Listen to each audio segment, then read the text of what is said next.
This is Off-Road Independence, episode number 32. This podcast is brought to you by beginnersfab.com, the site that teaches you how to make useful, interesting, and creative things with basic tools. Think you don't have the fabrication tools necessary to make what you need? Think again. beginnersfab.com. Off-Road Independence is the proud sponsor of Oregon Trail Off-Road. Stewards of the Trail, ambassadors of adventure. Don't know who they are? Stop by and check them out at OregonTrailOffroad.com. Not only that, but you'll be able to see their first 3 episodes of their web series, One Lane Road, and check them out as they continue to progress and organize themselves for their ultimate adventure. Not only that, but you'll be able to see on their site how you can help them out, and if nothing else, you'll just be able to hang out and enjoy the ride. Hey everybody, and welcome back to Off-Road Independence. My name is Eric McGrew, and I'm here today with Wayd Foxon. He's a guy that I met through a mutual Facebook friend, Chris Olson. And Wayd is sitting here in front of his camera talking to me because, well, he's got similar interests that I do. What are they? He likes to teach fabricating, he likes to off-road, and he likes to drink beer, evidently, from what I can tell, right? There's only one little difference. I do all those things better. No, I just mess it. If you look behind Wayd, Wayd has a really cool buggy that's sitting back there.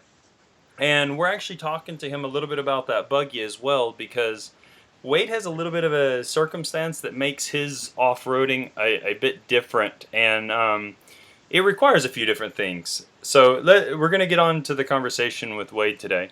So Wayd, like, you didn't start off just like building a buggy and coming into off-roading like that, did you? No, not at all. No. It's started with a Jeep back when I was about 15 or 16 years old. And before that, I had very limited exposure to off-roading. My parents hunted a little bit. We owned a very small quad at the time, and just started picking up some Jeep magazines that caught my eye in gas stations and stuff, and thought that looked cool, and it kind of just took off from there. Yeah, very cool. And what was your first vehicle that you had then? My very first vehicle was CJ7. I had it when I was 15 years old. Before I even had my license, I was ripping around back roads with it. Cool. And I understand that it was kind of special to you because it was actually the same year model as when you were born, right? Yes, yeah, correct. Yeah, and go ahead. I started a full-off, frame-off restoration with it, like just from a couple of articles in some Jeep magazines, and like I said, I wanted it to be restored and rust-free, so I just started the process at a very young age. And what kind of mods did you do to that first CJ7? The first one, I put a tub on it from a YJ, I believe, and I changed the firewall over. I completely, obviously, rust-proofed it. I put a 4-inch suspension kit on it, and just an upgrade to a steering box, and I ran 35s right off the bat. Okay, so, and we're probably talking, what, like 1999, 1998? It's a flashback down memory lane. I think I graduated high school in 2000, 2001. Okay. Yeah. So you're looking probably 3 or 4 years prior to that. Okay. Yeah. So 17. around that. Yeah. Cool. Yeah. And from that beginnings, with a fairly, I don't want to say typical, like it's not important, but that very common platform. How did you get to what sits behind you? I mean, that's kind of like a big jump. Yeah. Out of high school, I got hired on from some of the parts I was buying into the city for a work experience program. I don't know if you guys have that or not. It's like take your kid to work day, and I just kind of whittled my way to not go with my dad, but go to a guy that I was buying Jeep parts off of. So he offered me a job right out of high school, and he owned a Jeep shop. And not that I was just kind of, I was bored with the run-of-the-mill stuff. We were doing small block Chevy swaps into it, so I wanted to be different with mine, so I put a Mustang 5-liter into mine, and I ended up putting a Scrambler, a CJ8 hardtop on mine to make it look like a little truck. So right off the bat, I just wanted to do something kind of one of a kind, something that was against the grain, a little bit different than the typical kind of Jeep stuff you see out there. Yeah. And cool. then then I just kind of, this is the final product of that after years and years and years. So Yeah, and I mean, it's kind of funny because from what I've learned about other people reading or talking to them online, like you can look at their old like Jeeps or off-road vehicles that are more factory oriented in their chassis and that kind of stuff, and you see them cutting chassis, bobbing, and putting like two portions on their chassis, and then they eventually go on to a full tube chassis structure like you've got behind you. Did you kind of go that route too, or did you just say, okay, I've had enough with the factory chassis, I'm going to build my own now? Yeah, that was pretty much it. This thing, as we've talked to, is more from a couple of different vehicles. I started out with the Deuce, and then I had bought a full-blown Scrambler to start it, and then it kind of the creativity was just limited within the body style, right? So then my mind kept on going, and then I just decided, you know what, nothing's kind of crazier than a full-blown tube chassis, and I just decided to go down that route with it. So, one thing we haven't talked about, and I was curious about it, it popped into my head yesterday after our fiasco of recording. So that everybody knows, we actually attempted this last night, and it didn't go so well. But today we're doing it, and it's going better. What made you choose a rock bouncer over an Ultra 4 style tube chassis? Yeah, that's a good question, because I don't use mine as a typical rock bouncer. I think we talked about that. I'm not slamming up hills and sporting 1,000 horsepower. I just, from some of the internet videos of the trucks are out there, it just caught my eye. And I think the same thing could be said for the tires. Why am I running the size of tires? It catches my eye, it makes me happy, kind of thing. And it's just cool to look at even after building it. So. Yeah, and well, I've said it before and I'll say it again. It's kind of what happened with me in off-roading, right? Like, off-roading, as we talked about personally the other day, didn't ever really grab my attention. So I got into off-roading backwards, because a lot of people get into off-roading and then to continue to progress, they start fabricating. Well, I enjoyed fabricating, and therefore I got into off-roading. I was working in fabrication for years before I got into off-roading, and then we moved to Chile, and then it was like the perfect circumstance, because you have to have an off-road vehicle where we were living. We didn't want to live in the city. I mean, that's what we moved out of. And so I was like, the two and two go together, and I got really stoked on it. And for the past 6 years, that's what I've really been doing, and I enjoy it. So I understand that kind of, progression like that. Yeah, that's cool. Well, I mean, I'm sure it helps that you seemingly are a very hands-on visual kind of guy too, because nobody really knows other than your friends, I'm sure, online or whatnot. What is it that you do for work?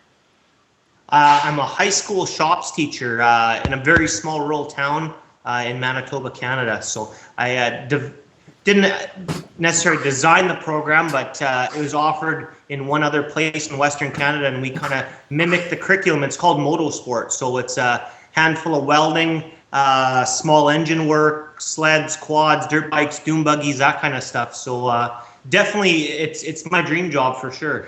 Yeah, people listening, don't get confused. This is not your typical U.S. shop school. It's like, high school shop. This is not it. This is something that I wish they had offered when I was in school. So that's very cool, man. I mean, very, very cool. Now, you mentioned your deuce and a half before. What is it how did that come about, actually? Because it's kind of an interesting story. Yeah, I guess I was always trying to chase down a set of these Rockwell axles, and I think I explained to you yesterday that the Rockwell top-loading axles that are used in all these mud trucks, they're not found in the Canadian military stuff. So down the road one day, I seen a Deuce driving, and I seen the top-loading Rockwells, and I kind of chased him down, and we had a conversation, and he had a scrap truck that he had brought up from the States, from a surplus auction or whatever, and I was able to purchase the whole truck off them. And your original purpose was very different for that truck, right? Yeah, I had chopped the frame 10 feet or whatever. I made it to a single the Deuce, so it was a 4x4, not a 6x6, and I had the 54-inch boggers on that, and it was a shortened up mud truck, essentially. Yeah, and So what made you go from mud to the buggy? Just maturity. I didn't No, say it. I didn't say it, guys. You can't get mad at me. no, I used to drive that yellow Jeep was my only vehicle, and I would drive down to Wisconsin, which was 12 hours away, and attend mud bogs and stuff like that. And I'd have to deal with the death wobble on the highway with the mud filled with anything, overheating issues and stuff like that. So it just became a real big pain in the butt to be playing that kind of game all the time. So and then I just started to miss the crawling, the climbing, the obstacles and stuff like that for sure. Now, I mean, it's probably pretty obvious, but this rig behind you is not street legal, right? This is a full-on tow rig. Yeah. Yeah. Okay. Yes, for sure. Yeah. I mean, I knew that, but I'm just making sure that everybody listening understands that this is by no means street legal. It's just full-on tow to the trailhead and start from there. Yeah. Now, we had some of the strictest street laws for lifted vehicles anywhere that I've even talked to people about. We're by far some of the most mandated, strictest laws for lifted or modified vehicles at all. So it's a tough game to play with them. yeah, and we're kind of running ahead because we've had these conversations, so we're kind of skipping over a little bit, not too much. But like we were talking yesterday about, Wayd was telling me just how difficult it is to have a capable vehicle off-road in Canada where he lives and be able to meet the government requirement laws. So he said, I'm done with this, right? And you just kind of took on a full off-road trail rig. Yeah. Now this it's a very delicate balance of off-road capable rig to something that's allowed on the streets around here. So and you always got to be constantly thinking about, am I going to get pulled over? Are they going to be harassing me for this? So I just threw all my cards in and sold the Jeep and then started from scratch and went totally at the opposite end of the scale. So. Yeah, and so like Wayd is saying, he went from Jeeps, like normal Jeeps, off to, and I say normal Jeeps because I have it stuck in my head. I don't know if it's this way in Canada, but in Chile, everything that's an off-road vehicle is a Jeep. Do people say that there too? There's some Toyota guys around here that would slap me if I said that, so I won't go there. But do some people do that? Yeah, for sure. Yeah. Okay, because here, well, like the legal registration of my Trooper, it says Jeep, and that's what the government registers it as. Oh yeah. Yeah. So I mean, it's just that's how it is. But so he went from like the typical 4x4 small, off-roader to what is sitting behind him now. This is your second rig, right? That's a two buggy. Correct. Yeah, it hasn't even been a year, and there's been two of these built in here. You'll be able to probably find pictures somewhere on Facebook or my Instagram feed. I built the same differentials, engines, drivetrain, everything, but a lot bigger and bulkier in the packaging. So what really did change between this one and the other? I mean, you say bulkier, the other one was bulkier, but like I'm sure there are certain nuances that you really had in mind that changed with this one. Yeah. The original one was a 4-seater, and to people, you could be 6'4" and have a comfortable seat in there and ride around all day. And then this one basically mimics a bouncer, and I built it as basically performance based in mind. I didn't even keep human comfort as far as a factor in the build on this one. So. Okay, cool. And now, did you like tailor this one to a specific style of driving that the other one lacked, or was it just like make it easier to manage? Mostly aesthetics, because I'm still pretty proud of the other one as far as the internal designs and structure of it. All that was satisfying for me. It's just the outside overlook appearance. I knew I could build something better after I was done the first one. Yeah, well, I mean that's how it goes with anything that's the first time, right? I mean, I've got photos online that I'm ashamed that are online, but I don't take them down because I know people will learn from them. But I did a SAS. No, sorry, a SOA a spring over axle coil with an arc welder, and I never had arc welded before, a stick welder. So it was like my first stick welding projects, and it was a SOA, and man, it was a disaster. I mean, it was strong, but it was ugly. And talking about hack. I mean, it was it was hack. But it's like, yeah, I look at it and I'm like, I didn't die from it. I learned from it, so it was worth it. But it wasn't really good. For sure. So I wouldn't have passed your class, I'm pretty sure. You would have done fine, I'm sure. Well, it would have helped if I had. Couple of phone calls home, and it would have straightened you out. Yeah, I'm sure. Especially with my parents, yeah, I would have been well behaved after that.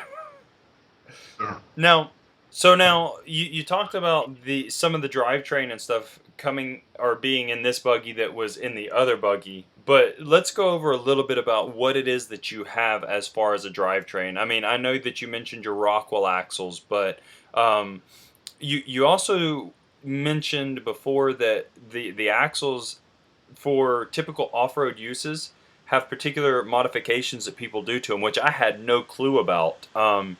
So you don't these axles come with drum brakes from the factory, is that right? Correct. Yeah. Big, huge drum brakes. Yeah. And how much do they weigh each? About? From what I've read, 150 pounds each side. So if you strip the brake set off it, it's 300 pounds. You're lightening up your axle. Wow, that's crazy. Yeah. So that's like 600 pounds for the whole rig if you're using two axles. I believe, yeah.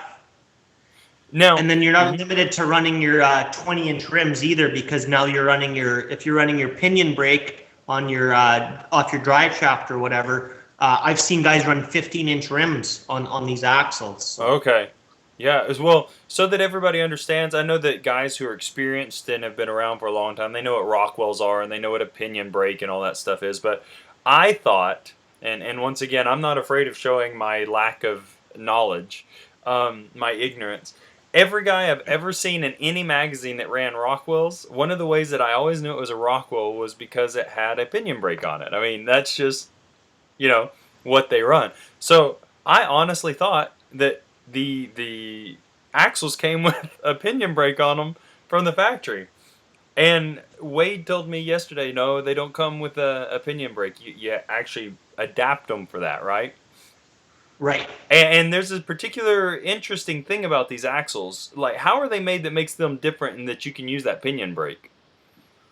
Well, the gear set, everything loads from the top of the differential versus the front or the back of a typical axle. So, but it has its benefits and its drawbacks. For sure, it gives you that nice drive shaft angle that you lose at some lifted vehicles, but it's very difficult, and I think I showed you some pictures, or I will, how to triangulate the four-link suspension to get it double triangulated. So I was fabricating up a top hat. Yeah, and that actually, when you say top hat, it's not a truss because it's not welded to the axle on each side of the diff, right? It's actually like bolted to the pinion set housing. Yeah, to the whole center trunk, I guess they refer that to, and it's the housing for the gear set that bolts into the axle housing. Yeah, and I when you mentioned it, I thought I had seen that before. Thinking about what you were explaining, I still want to see your photos though, because that's like, it's just kind of awkward to me. But for sure. One of the interesting things about these axles that are just, I mean, it's just really, really cool to me is how they were designed to run in sequence for two axles or more axles, and actually have a drivetrain. So you actually have a pinion flange on the front and on the back, right? Correct. Yeah, the pinion's just one big long shaft that goes through the whole gear set. And I mean, what kind of solid stock are we talking about, or tubing are we talking about that's the actual pinion shaft, and what kind of gearing is on top of them? The 672 is the final ratio out, and from what I understand, there's two gear sets within that center chunk. So there's two gear sets. Yeah. Oh man, those, how much does a set of Rockwell axles weigh then without the hub braking system? Yeah, I've never weighed them myself, but all the stats I pull up online, I believe it's somewhere around 900 pounds Hmm. per axle. So, Man, so just a question, and I mean, yeah, I think from what we talked about, and correct me if I'm wrong, it seems like what you did here was an economics thing. Like they're really solid and they're really strong axles, generally speaking, yeah, and they have good pinion angle on them, even with lifted rigs, right? But I mean, that's a lot of weight. Wouldn't it be better to run like another axle, yeah. maybe? When you get to something this big with this tire, there's nothing else that's really going to hold up. Okay. Yeah, even a high end Dana 60, there's some limitations on that, and guys are hurting that with kind of a mid 40-inch tall tire. So running a 54-inch tall tire, I'm sure it can be done, but you're going to have a lot more problems than running something like this for sure. Okay, and I mean, you may not understand this term because I know some people don't, but you may, so I'm going to ask it in the way that I've heard it. In your system, like your axle and your drivetrain, Yeah. and when I say that, I'm referring to the whole drivetrain, motor all the way back. Um, what is basically your fuse, or do you have a fuse built in? Like, what have you kind of designed or thought about that? That's probably my weak link, and it's going to go before everything else. But I'd rather that go than my tranny, for instance. Yeah. Um, when I was building that, I definitely was thinking about that, and then I tossed it out the window. I've built everything I think structurally sound here that I wouldn't be sure which was my weak link. It's probably my axle shafts in the Okay. front that are still OEM because they're made of a very poor material apparently that it's a weak link for these Rockwell. So that's my suspect to be my fuse if anything, but it's not intentionally there. It'll get Yeah, yeah. upgraded. Okay. No, but you understood what I was asking then, and that's good. Yeah, yeah. Okay. Now, I, what I understood is that you actually have bead locks, but what we see behind you on the outside, are those orange? I'm sorry, my computer screen is. Are they Yeah, orange? those are ones. Yeah. Okay. Those are not the bead locks themselves, right? Because I don't see any bolt heads that are passing through to lock them on. What are those? Correct. So half of that's there just for aesthetics, and then the true function are those are a rim stiffener or a rock ring they call it. So when you're aired down enough and you hit something hard, there's a chance that that tire is going to buckle enough that that rim is going to come in contact with the rock, and instead of build or bending in the rim, that outer ring is going to provide some structure and surface area, so you don't go and bend your rim. Now, do you have like thin, relatively thin but trussing inside the rim too, or is it just the ring on the outside? Just the ring on the outside. It's a two-piece wheel, so technically they're a quarter-inch thick. The part that actually bolts together for the bolt pattern. So you're basically doubling that up, and then it's a pressed-in center too. So there is some contours of that inside that's going to provide some strength. Okay, you understood what I was asking though. It doesn't have like ribbing in there or trussing in there. It's just okay. Yeah, yeah. I've seen some of that. This doesn't though. Okay, that's fine. I was just curious because what some of the guys here in Chile do, the cheap fix is right. Mm-hmm. Like machining is quite popular here. A lot of guys buy a $600 turn, a lathe, Yeah, and they take it to their home. They put it in their shop, and they work during the day all week long as a lathe machinist. Um, okay. at home, guys that own off-road vehicles will take them a set of factory rims, and then they will have them turn the centers out because it's just short welds that Yeah, weld this center plate in, and they'll have them flip them around, right? So that it puts a like a 4-inch offset. yeah, Okay, so instead of it being inset the mounting plate of the rim, it's like all the way on the outside edge, basically, right? And then they design those gussets and they weld gussets in to give that strength. yeah. It's very common here because it's cheaper than buying a set of aftermarket, bead locks or whatever that you can find on the market here. I've seen that in the mud, guys. I know they do that because they run a lot crazier offset. Yeah. Mine's pretty much centered. I think I'm off center by an inch or something like that. So there'd be really no need for me. Okay. Yeah. You cut out for a second, but you were saying there's no need for you to do that, right? Yeah. Essentially, with my offset being almost in the middle of my tire or my wheel, sorry, that I don't have that big crazy offset hanging out where you'd need to plate that in and gusset it. Okay, and then so you've got your tire. Now these wheels were not the ones that came, or that you originally had bought, right? Correct. Yeah. Because you had to change them. Yeah, I bought. And I think that was part of our conversation the other night, just about the appearance of the buggy. That a lot of people are thinking, it's a high-dollar, high-end buggy, but just, we built this on a school teacher's budget. But I looked into the tires; they were brand new and mounted on rims when I bought them, and some guy needed to abandon his project for financing or whatever. So I bought them on a good deal, and I never really thought twice about the rims on them, but they were off an agriculture trailer. So there was actually no little lip that the bead was sitting on. So all these videos and pictures that you've seen basically up until a month ago, I was running at about 15, 20 PSI and bouncing off ledges and bouncing off stuff, really struggling. Really a rock bouncer. Yeah. And I did, if I did air down, I was blowing tires off like crazy because there was nothing holding it on. Yeah.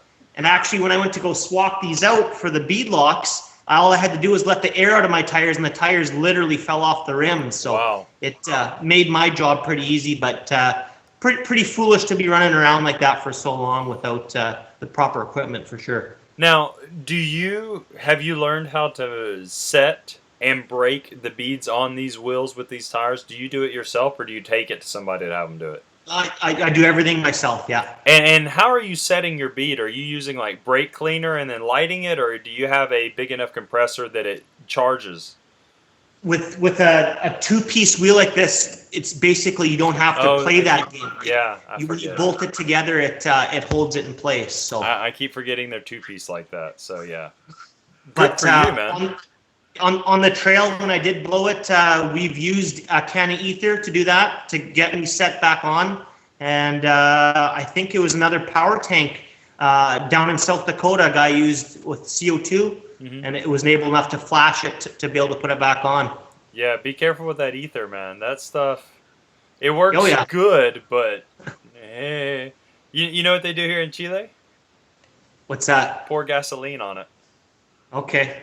You know, and that has enough flash to do it? Yep, sure enough. Okay. That's what they do. They pour a bead, just a thin ring of gasoline around it, and then they run it off the edge of the tire, and they light it from the edge of the tire so it burns up real quick and then hits that sill, and there you go. Huh.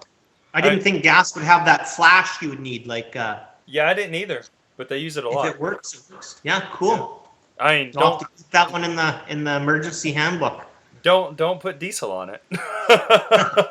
No. Or kerosene. That wouldn't work, but you'd have a tire fire. Yeah, all you would do is ruin a good set of tires. Yeah. So on the Buggy, you are running what kind of suspension now? Well, it's a 4-link system. The back is a true double triangulated system. Okay. And the front, because of the engine being in the way and stuff like that, you'll see a lot of these guys that can't double triangulate the front end at least. Yeah. So it has parallel uppers and the bottom's triangulated. Yeah. But it's a 4-link with coilovers. Okay. From what I've talked with Kappa and some other guys, and what I've read online, because as I like fabricating, I've read a lot on suspension stuff. Which, by the way, people, I've said it before, I'll say it again, be careful what you read online and who you listen to. A bunch of that junk is crock. A bunch of it has no founding whatsoever. It's just them talking off the top of their head, and they're not engineers. Just putting that out there. But, yeah, I mean, from what I understand, one set triangulated, especially up front with, like, your steering components and all that, seems to be sufficient to keep your axle centered where it should be and not have too many issues. Have you had any problems with that? I've had a lot of problems, and that's why I've ripped the whole back end and doing the double triangulated. I'm having a little bit, and my roll center. So when I'm pivoting or go up on the rock, the whole buggy seems to shift, and my clearing my shocks has just been a headache for me, because these tires, you got to think, 254-inch tall tires turning like that, they need a lot of room to clear. So it's been headaches, and I'm still trying to cure it. So hopefully this is it, and when I'm back on the road here, it's good to go. So your issue hasn't been with keeping the axle centered. It's been with the geometry and the roll of the buggy itself and how it reacts to obstacles. Yeah, Okay. but I do have a little bit of not having double triangulated does pitch the axle laterally a little bit. That was having problems. So yeah, well, I mean, plus when you're calculating, and I'm sure you know this better than I do as you're a teacher and everything, but when you're calculating geometry, a lot of it has to do with the forces applied to the angles, right? And you have very heavy axles up front, plus the tires aren't light themselves, so you put a force against that trying to move it sideways, and you're going to need something very strong to keep that from moving, shifting. And even the fact that the back axle steers too, right? So you got to that pitching it even more. So and as much as I try mock stuff up in here and cycle everything, it's a lot of weight here, a lot of height. So a lot of different variables here that are out of my control in my garage. So well, and plus, I mean, and I've experienced this on a smaller scale, not anywhere near what you've done, but on the suspension stuff that I've done out here, you think about it, you try to cycle it the best you can, and you can get a good idea, but the forces and the angles of a hill or whatever and the weird forces that they get, you can't duplicate that in a controlled setting in the garage. I mean, I don't care how many jacks you have or how many hoists you have, you're never going to do it. It just doesn't work. Yeah. So. I have a gantry here with 10-foot tall walls, and I had that tire pretty much kissing the roof, and the whole thing was cockeyed, and it looked good then, and then I pulled it off and hit the rocks, and it's a different game. It's a different ball game. And I mean, that all has it's all related, because you have your roll center and things, and if it's not balanced and if it doesn't work the way that you'd like it to, you have your mindset on how your shock should be valved and how they should be set up, and then if they don't rebound like they should, or they rebound too much, or they kick, then you've got yourself in a potentially dangerous situation trying to get up this ledge or over this obstacle. So it's not fun to try to take it out on a test run like that, I can imagine. No, the first initial build on this thing, I have a stump in the background that's about 4 feet. I was climbing to test it, and because of that axle lateral movement, I had my hydraulic bump stops with a big long pad that was about 8 inches that it presses down, and I actually, as I was flexing, the bump ran right off the pad and grabbed it. So that was about $150 mistake right there. It caught the pad and ripped off the end and bent the shock. So you live and learn, right? Yeah. I mean, oh man, I hate that for you. That's the kind of stuff that you think you have it. You think you have it, and yet it's just half an inch too short or 2 inches too short. It's like, man, And by cycling it in here, looking at it, you would never expect it, but you hear the little tink, and sure enough, it happens. So. And you have to get off the stump. I mean, you're by hand, you're never gonna pull that back up past it. I mean, no. It's like you just know that's the worst part. You can see it, and you know it's gonna happen, and you have to do it anyway. And you're like, I don't want to have to ruin this part, but what do you do? What do you do? So, now, what shocks are you running on your rig? Triple rate King off-road shocks. And you were mentioning that you got those through a smaller company, right? You didn't go through like King directly. No, a company called Filthy Motorsports. Ben Brazada, I believe it. He's out of Colorado. Excellent guy to deal with. Okay, yeah, we were chatting a little bit about how much we like those small town shops. And what's funny for all you people listening in the States, especially those who are in Australia, those who are in other foreign countries outside the States, will understand probably a little bit better. Everything that me and Wayd buy is just like horrendously expensive on the back end. It's like the shipping, the duty taxes that you pay, everything. So I make probably an eighth of what I made when we lived in the States. But I'll pay 10% more for parts here in Chile because I would rather have the backing, and I would rather buy from somebody that I feel understands me, knows me. You know what I mean? That wants to help me instead of like just some big box store. And I'm not saying the box stores are bad. They have their purpose, and sometimes they have just such a great deal you can't beat it. But the small guys, man, they are the guys that a lot of times will just sit down and talk with you and talk with you and talk with you and figure out what it is that you're looking for out of your build, and then they'll help you. Yeah. And that's cool to me. I mean, that's just cool. So I like to do that kind of stuff, but I'm not offering anything for sale unless you want a T-shirt. But I don't think that's going to help you with your build. So you look professional. What was that? I said you look professional while you do it, right? Yeah, that's it. You know, can't you tell my hair? My hair is just like awesome. I'm so professional. Now, with your drivetrain, what are you using for the motor and the tranny and the T-case? It's a Chevy 6-liter. Mm-hmm. It's out of a Cadillac Escalade. It's an LQ9, so it's an LS base motor. A lot of thought went into that. A lot of the guys that I was dealing with said that all the aluminum stuff in an LS engine, like out of the vets and stuff like that, that these truck versions were a little bit better because the cast iron block and a little bit better of a foundation to start building. So that'll come down the line when I build a motor. The transmission's a Turbo 400. Okay. And then the transfer cases is a MP 203 205 doubler kit. Okay. That I picked up, again, small company guy, Jed's Machining out of Wisconsin. Yeah, So cool. I chose to go with him, and that's the guts of her. And you told me that because of the way it's set up, you didn't have to, or did you have to chop down the drive shafts off the mud truck? Is that what you did? Yeah. I've kind of some old traits I've picked up. I've shortened all my own drive shafts, and I've made my own. Oh, you did them yourself? Yeah. I was just thinking about that for your beginner's fab thing. That's please. That'd be awesome. Trick an old timer showed me how to make and semi-balance your own drive shafts. So that would be awesome. I want you to teach me for me.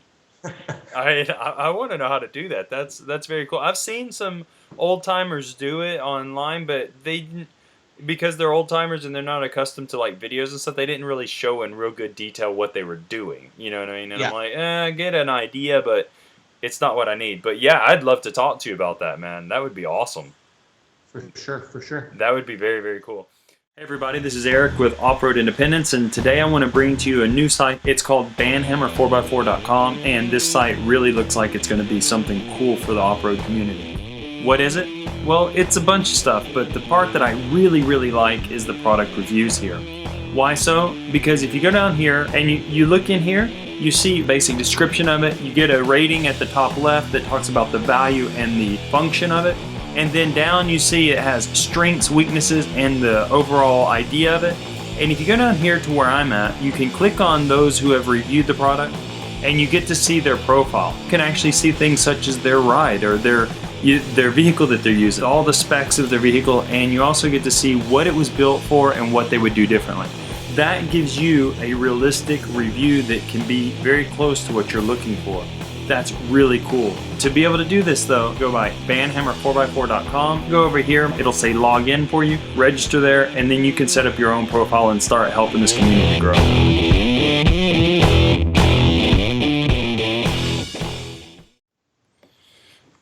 So, I mean, you told us that you got your doubler in there, plus you got your Rockwells. I mean, in the Turbo 400, I mean, you've got a good crawl ratio on this thing. It's got to be nice and slow going up that. Yeah. When the times you need a little bit of throttle there, you gotta up that transfer case to the high range. It's low for what it needs to be for sure. And so, with your setup, how many horsepower approximately does your motor have in it? It's all internals on this thing is bone stock. So other than a set of headers and an intake on it and the tune, we're not looking at a built engine at all. It's bone stock. I believe it was 385 is what the Escalade runs Okay. from stock. So I don't know if she's a little tired or not, but yeah, it's not a big motor by all means. What I got going on it. So let's say around 400, because with Yeah, headers and stuff, you might have picked up what tiredness it had plus the tune. So probably like yeah, 390, 400, something like that. Um, yeah. I mean, by the time it gets to 54-inch tires and through 900-pound axles, you've lost quite a bit of Yeah. horsepower at the contact patch. But still, I mean, it's okay. Do you have any plans for that in the future, as far as the motor, building it, or? For sure. I just want to get this thing flexing and working and all the goodies on it, and then the motor will come for sure. Okay, cool. Yeah, let me It, know. it, it's in the plans. It's just there's a lot of other things to cure before we go down that road for sure. Yeah, now, one thing that you did mention to me about this that you're currently working on is you had an issue with your torque converter, right? Yeah, I had some kind of mystery squeak coming around from the converter transmission area. Yeah. Okay, but you're hoping that should be on its way back to you pretty soon, is that right? Yeah. It's somewhere in between me and Phoenix, Arizona right now. So Okay. I haven't looked up the tracking number today, but after that, it's back to go time with this. I can put the motor back in and everything. I've had to tear the whole buggy apart just to get the transmission out of it. So Yeah. Now, it when you run your drivetrain completely installed, your motor and tranny, is it a flat belly rig? yes, yeah, Okay, you have it channeled out and everything so that it all fits up inside the chassis rails. Or well, you have a yeah, tube buggy, but right in line from my bottom of my axle tubes, right to the back. It's all one flat plane. okay, very very cool. I didn't ask you that yesterday, and I even forgot to do so. But Yeah. so you've got all of that nice and tucked up. What other stuff have you designed into it to like make it particularly welcome to use off road, so that you don't have any particular worries about hitting something or anything like that?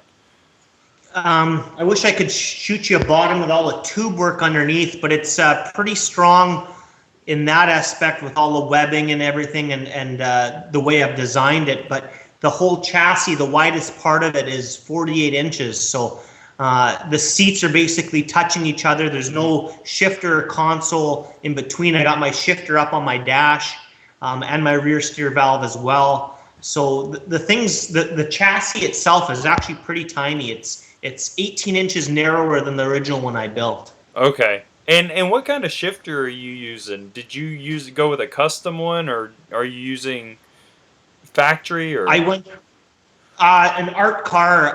It seemed pretty common selection to all the rock crawler guys. So I'm running a reverse pattern of rock crawler gate, so I can dump it from reverse to first Mhm. instead of going into drive or third. And then my transmission has a manual valve body as well. Okay, okay, very, very good. And then you're running from, if I remember, I'm rushing through some of the smaller detail here, just so that we can talk about some other stuff. You're running carbo seats that are suspension seats, right? Yeah, And you're Corbo. running Yeah, the 5-point harnesses, correct, right? correct. Yeah. And you didn't select those for any particular reason. You just found a good deal or whatnot on those, right? Yeah. Okay. And a lot of guys I'm finding from the States, they're around the culture a lot and they can see people using different stuff.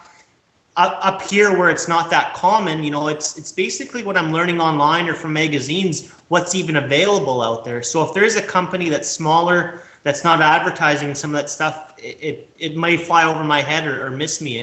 Yeah, well, it's funny because back in the late 90s when I was really into import tuning, there were about four, like, seat manufacturers and racing harness manufacturers like, Momo, of course, and Sparco and Yeah. all those companies.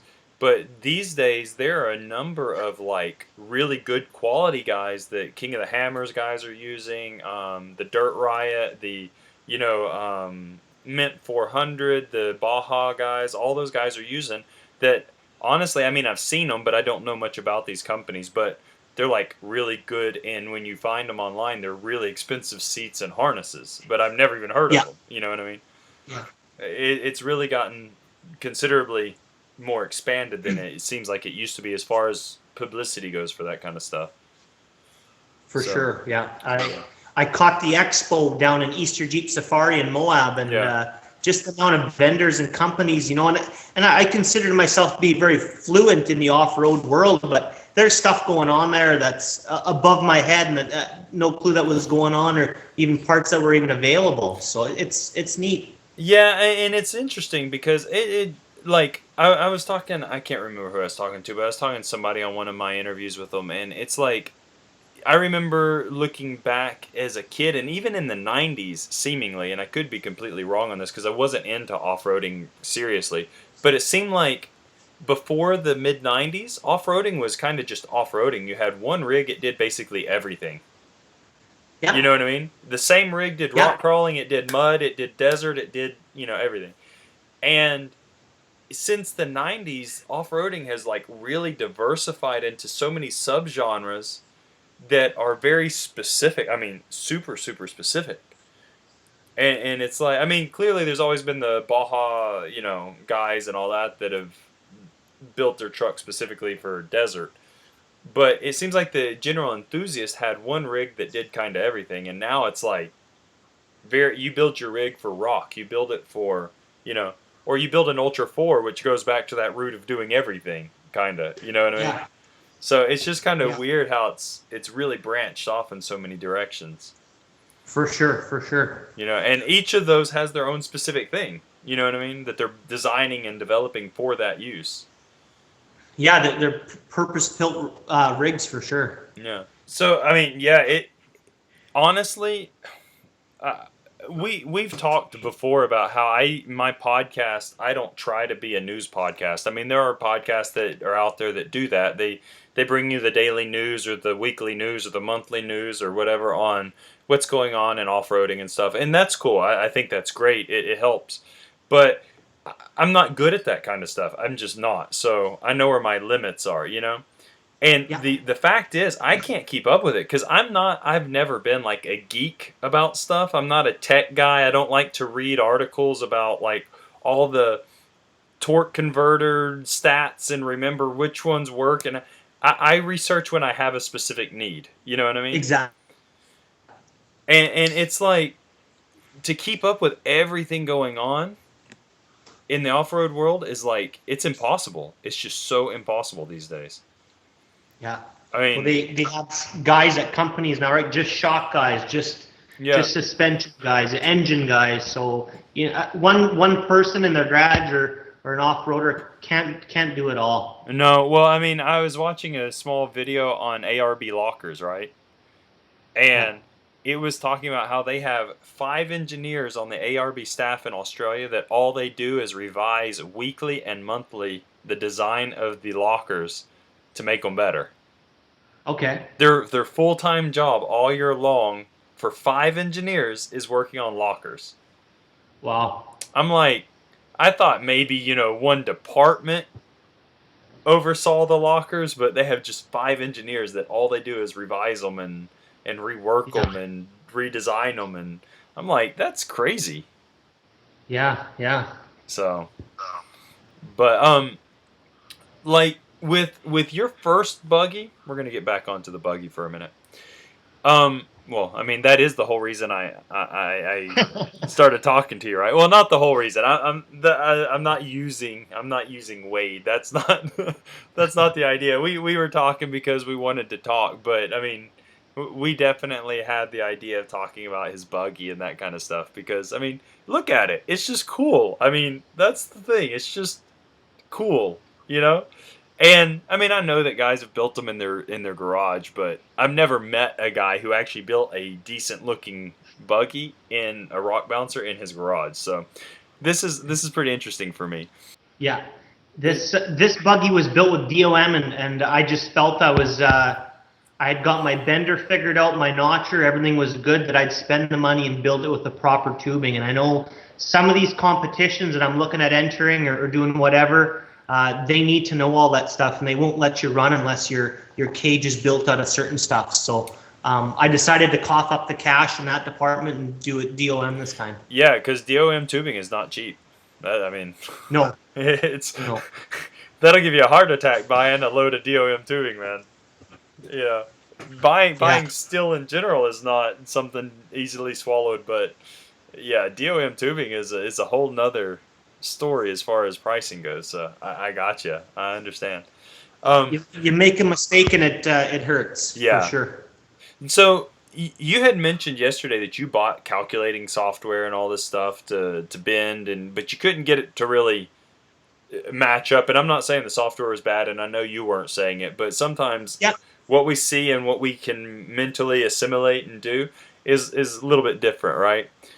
So how do you bend your tubes? I mean, how do you calculate your bends and stuff? Do you just do it by calculation or? No calculators. It sounds weird, but just by looking at it, I guess I've done it enough now that I get a feel for it. But as far as angles and stuff, I have a little $20 thing. It's an awesome tool. It's a digital angle finder. Yep. And I throw that on my tube when I bend, and I basically somewhat guess the angle. And knock on wood here, it's just panning out for me. Like everything's been bang on this thing, and it's far more symmetrical than the other one that I built, and this one didn't use anything other than a tape measure and that angle finder. So now, when you're, and I'm asking this for me, okay, when you're bending your tube with your tube bender, do you calculate from the start point of the die or from the center of the die? It depends on the type of bender you get. So mine's at the start of the die. Okay, so you have to measure and how, I mean, because it's a 7-inch radius or a 5.5-inch radius or whatever it is that you have for your die, right? So you can buy different radiuses. Yeah. So how do you measure from the beginning to where you want your bend to end, if that makes sense? You know what I mean? Because like if you have like let's say a 20-inch straight before the bend. Yeah. Well, when you bend that means that the other end it's going to stretch slightly around the bend. It's going to eat some material up too, right? Yeah. Eat some length up. Yeah. So how do you know if you have enough after that? How do you know how much it's going to stretch or how much it's going to eat by the time you get done to know this scrap piece will fit or not? Does that make sense? That's where absolutely. I have a hard time with that. Yeah, and obviously I haven't taught that trait to any of my classes, but it's just, I've only been doing this for a couple months. It's just it's tough to tell. Like I know over certain bends I'm going to lose 3/4 of an inch or even an inch on a longer stretch, and you can always cut stuff long, but I don't seem to waste it at all. So yeah, I'm not trying to put you on the spot. I'm not trying to put you on the spot. Fine. I was just curious.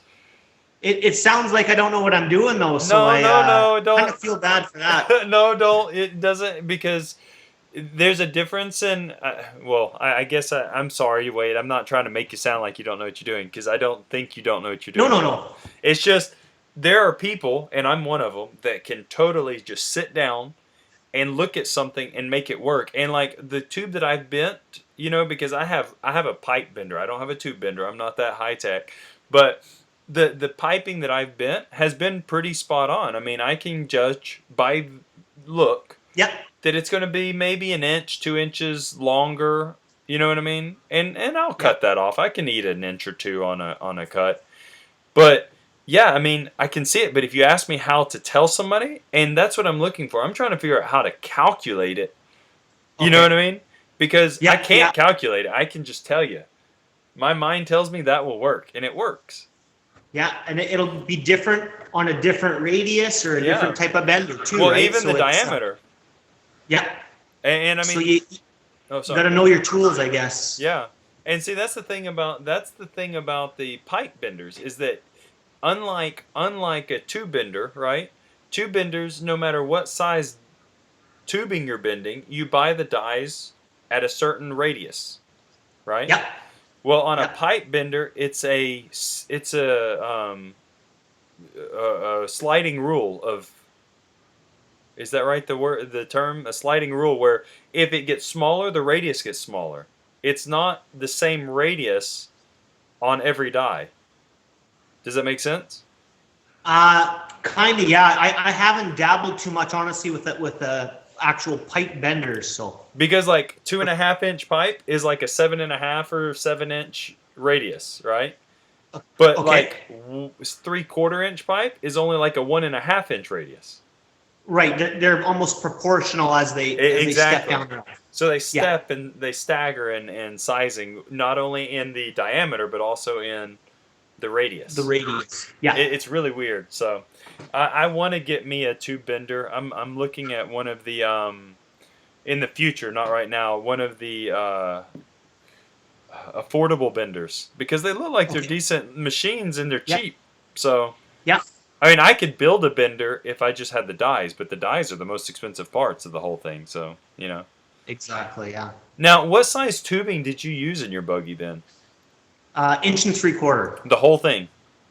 The whole thing is 1.75 inches. Yeah. There's some dash pieces. I did buy a 1 inch die, so some non-structural dash or some firewall stuff. I've put 1 inch tubing on there. Yeah. But Okay. everything is 1.75 inches. Like the hold on handles and all that kind of stuff. The holy crappers. Yeah. I haven't put one on there. That's on my wife's Please do. list of things to do. Yeah. Yeah. Yeah. I know. You see a lot of pictures of her holding her seatbelt on. Well, it's better Her than having shoulder arms straps. flailing Exactly. Yeah. because that's they teach you that, like, hold on so that you don't have your arms flailing, hitting you or outside the buggy, which is a bad deal. Yeah. So Yeah. yeah. Now, I mean, I see that you have a little bit of plate, and of course you have some sheet metal work inside for the floor pan, I'm sure, and that kind of stuff. But do you have much like sheet metal work inside it at all? No, nothing under the seat or whatever. Just basically something to put your feet on and protect if there was a fire or some explosion of fuel or whatever. So very minimal. Yeah, so you've got firewall, probably a little dash panel of some sort, right? Or no? Yeah. And then you've got the floor pan probably for your pedals, so your feet doesn't slide past and go toward the back. Yeah, transmission tunnel, something Yeah. to cover the tranny up, and then something just on the side of the seats. It looks like a panel there. I can see behind yeah. you. And if I lean up into rocks or whatever, so Yeah. Okay. the skin on the door, I just put that on there. That hasn't I haven't even driven with that on there yet. So Okay. that was on my to-do list. So while I'm waiting on parts, I'm catching up on things. So Yeah. And now, what did you use to weld this all together then? just a little Lincoln 185 MIG welder. Okay. So see, people. I mean, he has a good tube bender, of course, but you don't have to have like a $2,000 welder out there in your garage to be able to build these things together. I mean, just dedication. I mean, it's good to have some space because tube benders require space to swing tubing around and bend and all that kind of stuff. Now, your version of your tube bender, does it bend vertically or does it bend horizontally? Yes, I was just going to say that that's the one reason why I went with this bender was because of space in here. I knew I'd be doing some longer lengths, so it goes vertical. And what bender are you using? Pro bender. Pro bender. Okay.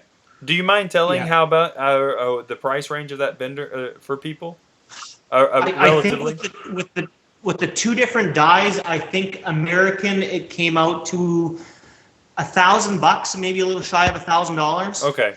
Yeah. So Canadian, that's like $2,000.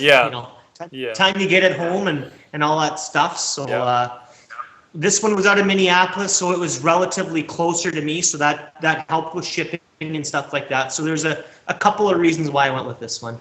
Well, we're gonna wrap up the show here because we've been talking for a little while now. So we'll wrap it up here, and honestly, it's been fun to talk to you, Wade. I apologize that yesterday the recording session went kind of haywire and awry, but I kind of think it made for a better session today. We had more of an idea of what we were talking about, and it kind of, I think, flowed a little bit better. So thanks for buying out time out of your schedule. Yeah, no problem. Putting up with redundant questions. And I didn't mean to embarrass you at any moment or anything like that. So if I put you on the spot, I No, not at all. apologize. Yeah, thanks. Mhm. Absolute privilege to be recognized for, like you said, I consider myself a guy in a garage with a grinder, so it's cool to be picked up from a show in Chile and be appreciated for the stuff I do. Well, man, that is one really cool buggy. I look forward to seeing you wheel it more and seeing some videos of it running. And one thing we didn't mention today that we mentioned yesterday is that you're kind of getting your feet with you as far as driving it, because Yeah. it's different, rolling it and flipping it and things like that is something that I can only imagine would take time to get used to, so Even driving with a rear steer oh valve, yeah. like all hydraulic, there's no feel for anything you're doing, and to be able to coordinate that with the front wheels, it's a different planet for sure. Yeah, so I look forward to seeing the progress as you continue to learn how to drive this buggy more, and I'm sure that at some point you'll start making modifications either to this one or start building something else, and I look forward to seeing that stuff too. So, man, anytime you have anything going on and you're like, I'm doing this, let me know, and we can see about getting back together and talking about it again, because I haven't met a guest yet that I really didn't like talking to. I have to say that I've had a really good group of guests, and you're no different. I've really enjoyed having you on the show, so thanks. Cool, man. Cool. Thanks. Well, everybody, we want to thank you guys for sharing our conversation too. We hope you enjoyed it. Looking at the time that we've spent talking, this will probably be a couple of shows, so make sure you watch them both and you listen to them both. And please don't forget to stop by my sites. You can stop by and check me out at ericmcgrew.tv.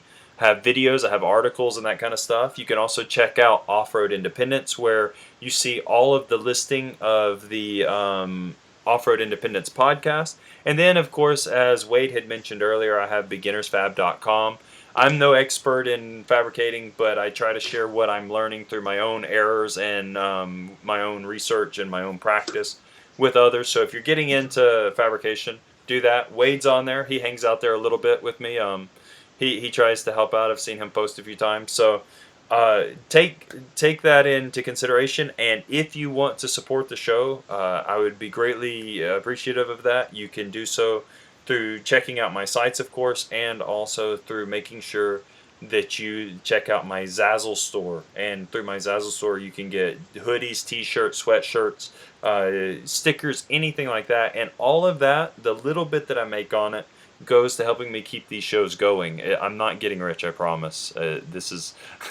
I am not getting rich on this stuff. I'm doing it because I enjoy it. So, once again, thanks everybody. Don't forget to check out Oregon Trail Off-Road. I'm sponsoring them because they're doing something cool as well. You can check them out at OregonTrailOffroad.com. All right, guys. Talk to you in the next episode. Bye.